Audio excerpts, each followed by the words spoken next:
Hello, my name's Noel. I'm the director of an independent training organisation called Creative Alliance.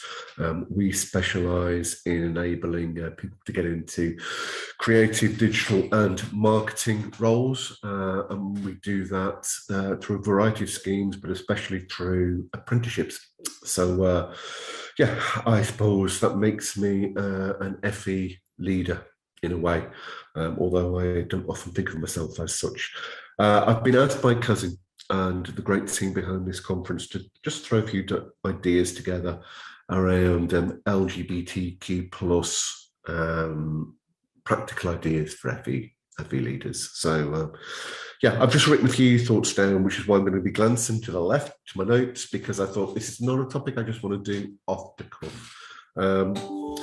Yesterday was a great day of inclusive experiences for me.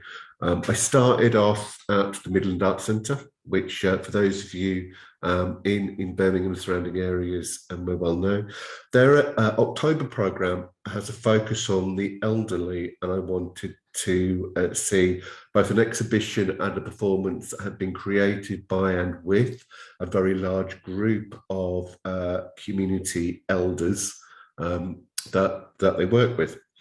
I was therefore really surprised when I walked into the foyer over the River Ray, as those of you will know it, into the foyer, to see the place teeming with children, painted and glittered and costumes in all colours of the rainbow. And then I clocked, because it was a banner there, that Mac were also hosting their No Outsiders LGBTQ plus family festival. I'm reading now because I want to get the wording exactly right. An inclusive festival of creative chaos for 3 to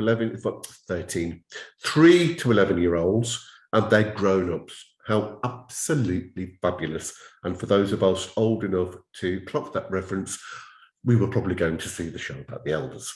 Anyway, then I went down to Birmingham Pride. The place was also teeming with adults of every size, shape, height, and colour. And it was the colour that really stood out for me this year. So many BME people were there, absolutely brilliant. And the evening ended with Sister Sledge singing "We Are Family." Absolutely just sublime. And of course, days like yesterday can make us feel like, well, that's it, we're done, job done. LGBTQ plus equality has fully arrived.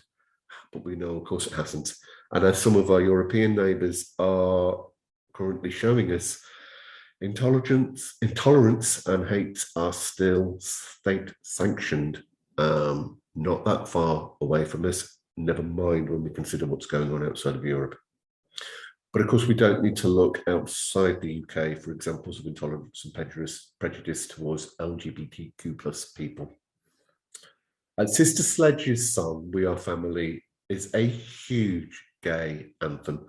By the way, a quick history lesson. For those of you that didn't know, the reason that we use the more political term gay rather than the highly clinical term homosexual is that activists in the 60s and 70s would chant "good as you" on their protests. And of course, that's how we've come up with the term.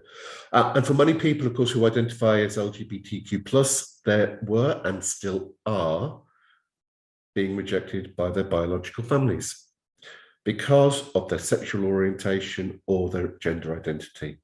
So we continue to create our own families. We find people who embrace the concept that we are all different. They don't just accept it. The reason we have pride is that a set of communities within that rainbow, we have all learned to find ways to celebrate difference. And that is what we too, as educators, have not just a moral, but a legal responsibility to do. And that's not always easy. And so some practical ideas. So I've split these 3 integrated areas into students, staff, and signals.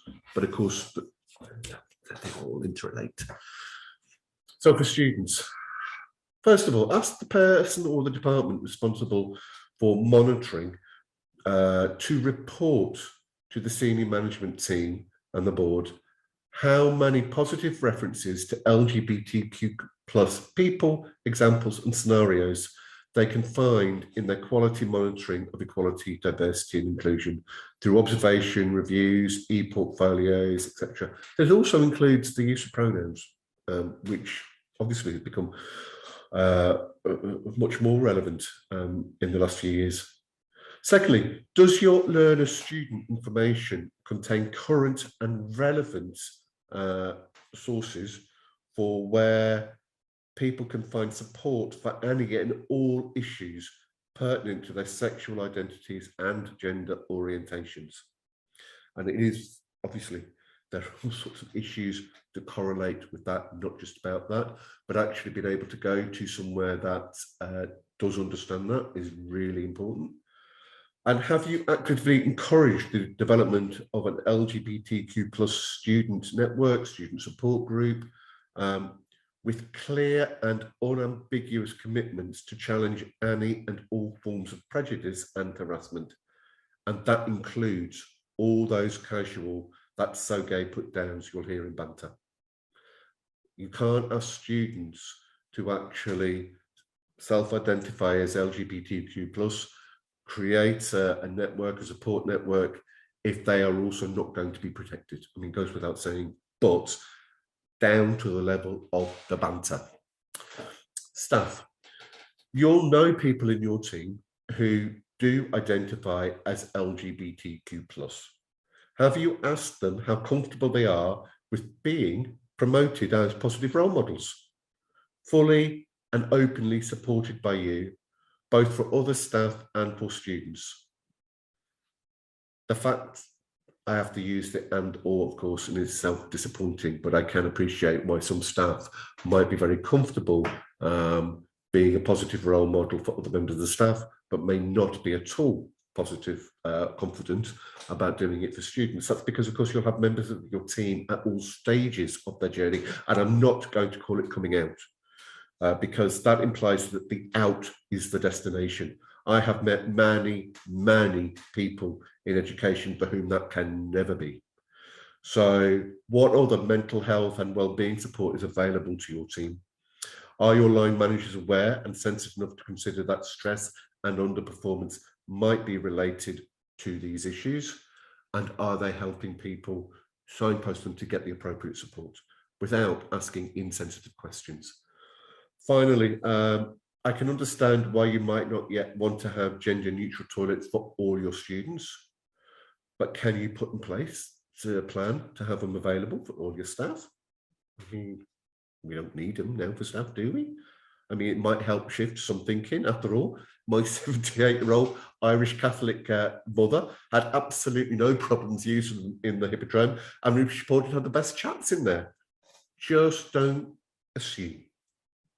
The people who are anti everything tend to be the loudest. And finally, signalling. And yes, please do. Drape rainbows everywhere you can during June. The rainbow flag was such an important signal to me and to many others, and still is, that it is there as a sign of welcome. And a sign of welcome as you're growing up is so important for students and for staff. Now, insist that all heads of department research LGBTQ plus inclusive teaching materials and resources, and tell them that the quality team will be monitoring the use of it. Seriously, there is no excuse. There is tons of great stuff out there. If you know how to use a search engine, you know how to find it. Finally, stamp down on all forms of casual harassment, conscious and unconscious. We know that Ofsted are bringing that up, very rightly so, in terms of the experiences that many young women have had. But that includes all forms of harassment, all young people, and that includes that's so gay comment. And train your staff to help them do so in a non-confrontational way. Again, there is lots of good training out there. Even starting to implement a few of these ideas will help you ensure that the LGBTQ plus students and staff in your organisation will also start to feel that they are part of your family. Thank you. All the best.